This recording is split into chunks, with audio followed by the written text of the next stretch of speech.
مثلا یہ ایک میں لندن میں ایک ہوٹل میں بیٹھا ہوا تھا، تو میں نے دیکھا کہ چند عرب نوجوان بیٹھے ہیں اور وہ شراب پی رہے ہیں۔ بڑا ہوٹل تھا، اوپر تیسری منزل بیٹھے ہوئے تھے، بیٹھے ہاں ہاں ہی وہ بھی ہو رہا ہے، ہنسوڑے قسم کے، اور وہ مجھ سے رہا گیا، میں جا کے ان کے پاس بیٹھ گیا۔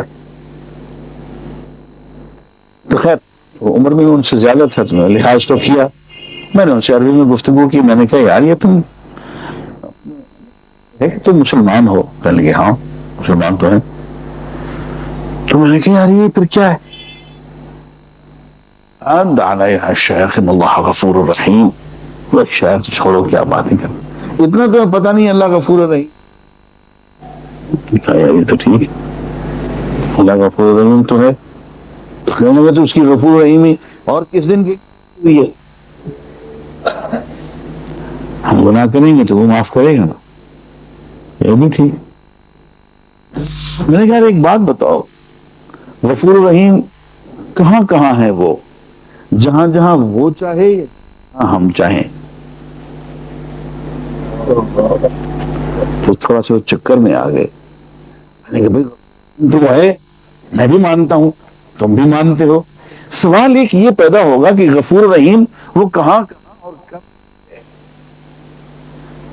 ہماری مرضی سے ہے یا اپنی مرضی سے ہے؟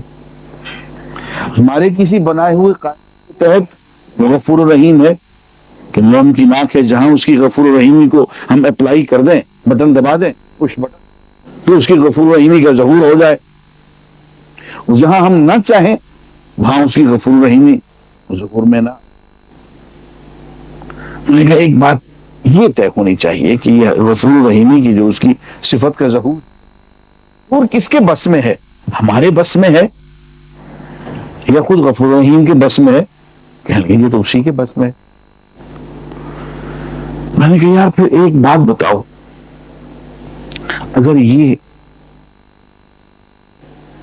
تو وہ تو کچھ کلیے، کچھ قاعدے، کچھ قانون بنا دیتا ہے اور عدل کے نام پہ خود اپنے آپ کو اس کا پابند کر دیتا ہے۔ وہ پابند ہے نہیں لیکن اپنے آپ کو بنا دیتا ہے، کہتا ہے کہ میں عادل ہوں، میری ایک صفت ہے۔ کہ دیکھو دنیا میں قوانین کی بہت سی قسمیں ہیں، ایک فزیکل لاز ہے، ایک لاز ہے۔ مثلا فزیکل لا یہ ہے کہ اگر میں اس مسجد کی تیسری منزل چھلانگ لگا دوں اور یا غفور یا رحیم یا غفور یا رحیم کرتا رہوں اور چھلانگ لگا دوں تو اس کی غفور الرحیمی ظہور میں نہیں آئے گی۔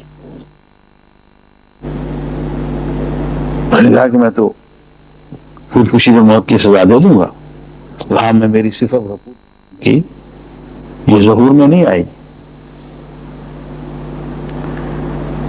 تو فزیکل وہی نہیں رہتا۔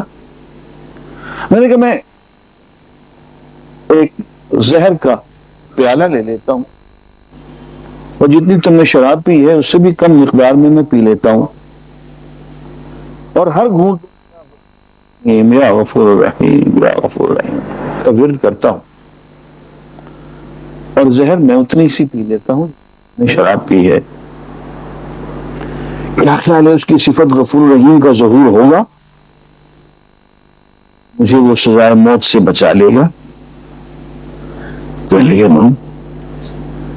میں نے کہا پتہ آز میں وہ غفور الرحیم نہیں ہے، کیا ہے؟ بیچارے چکر میں آ۔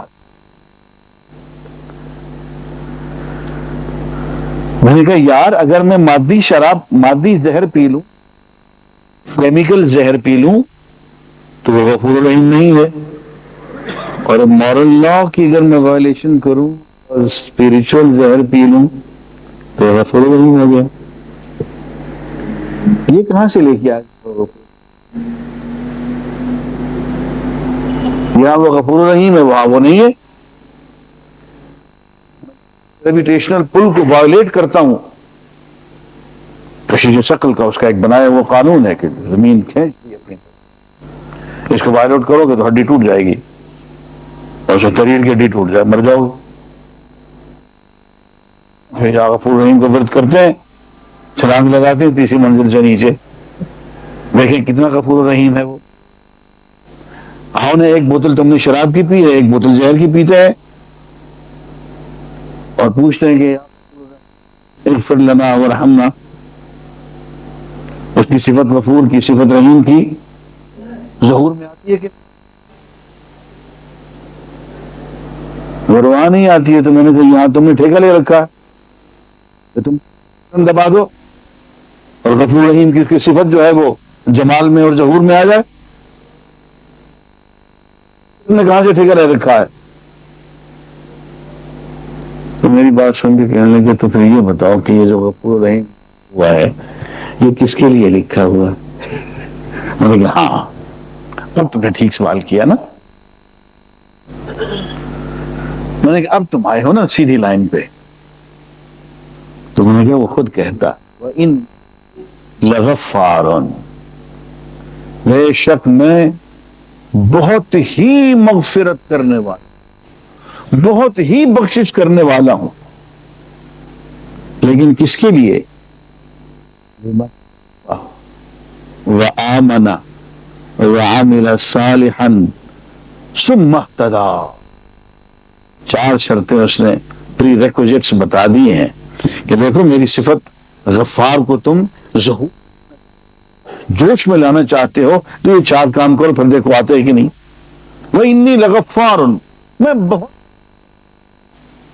مگر کسے؟ لمن تاب، جو میری طرف لوٹ کے آ جائے، تمہارے بابا آدم کی طرح، وآمن، اور اپنا ایمان ٹھیک کر لے، غلط تصورات ختم کر دے، وعامل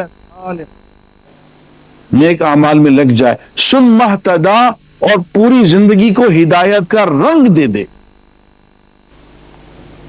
یہ 4 شرطیں اگر پوری کر لی، دیکھو ہے بات ہے مزہ کی نہیں، تو غفور رحیم ہے، میں غفار ہوں، ایسے نہیں کہ تم میرے قہر کو دیکھو، میرے غضب کو تم جوش میں دو، جوش میں لے آؤ، تم میری نافرمانی کرو، میرا گراؤ،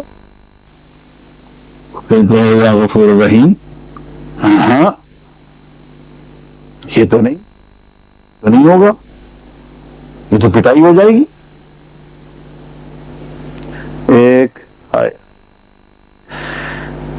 ایک شخص نے چوری کی، سیدنا عمر فاروق رضی اللہ تعالیٰ عنہ نے اس کو ہاتھ کاٹنے کی دے دی۔ اس نے کہا امیر المومنین مجھے معاف کر دیں، میں نے پہلی مرتبہ گناہ کیا ہے، میں آئندہ نہیں کروں، میں بہت ضرورت مند تھا اور میں پہلی مرتبہ میں نے وہ چوری کی ہے، آپ مجھے معاف کر دیں۔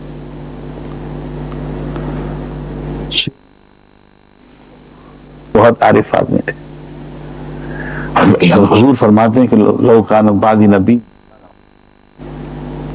کیا نبی بعدی، میرے بعد کوئی نبی نہیں، لو کان بعدی نبی لکان عمر، اگر میرے بعد کوئی نبی ہو سکتا تھا، اگر ہوتا تو یہ عمر ہوتا، یہ نبی ہوتا میرے بعد۔ اب دیکھیں قرآن کا فہم اور نبوت سے قرب، عرفان کی انتہا، کہتے ہیں تم پہلی مرتبہ چوری نہیں کر رہے ہو، اگر یہ پہلی مرتبہ تم چوری کر رہے تو اللہ تعالیٰ تمہیں پکڑ کے میرے حوالے نہ کرتا، کہ اللہ نے قرآن میں کہہ رکھا ہے وَيَعْفُو عَنْ كَثِيرٍ، بہت سے گناہ تو پہلے ہی معاف کر دیتا ہے۔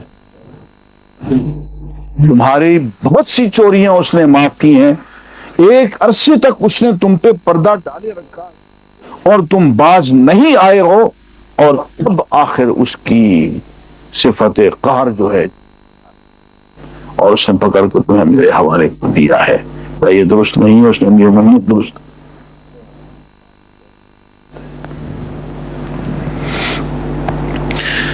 عزیزان گرامی، پہلی بات یہ ہے کہ صفات کے بارے میں، رسول اللہ صلی اللہ علیہ وسلم کی صفات کے بارے میں ہم دھوکے میں پڑ جاتے ہیں.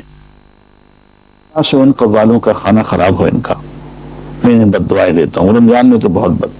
ان لوگوں نے ہمارے آف ریلیجن کو، اللہ کی صفات کو، حضور کی صفات کو ان لوگوں نے خراب کر دیا. اور یہ شاعر جن کا کلام گایا جاتا ہے، یہ لوگ دوزخ کا ایندھن ہے.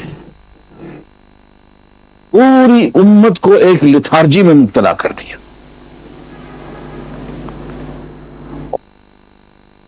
اکاؤنٹیبلٹی ہے، ایک احساس ذمہ داری ہے. وہ جو حضور راعٍ وکلکم مسئول عن رعیتہ، یاد رکھنا تم میں سے ہر شخص بالکل ایسے جیسے کہ چرواہا اپنی بکریوں کا ذمہ دار ہوتا ہے، اور ہر شخص سے اس رعیت کے بارے میں، اس کے دائرہ ذمہ داری کے بارے میں، دائرہ کار کے بارے میں پوچھا جائے. اس احساس کو کاٹ کے رکھ دیا ہے ان کم بختوں نے.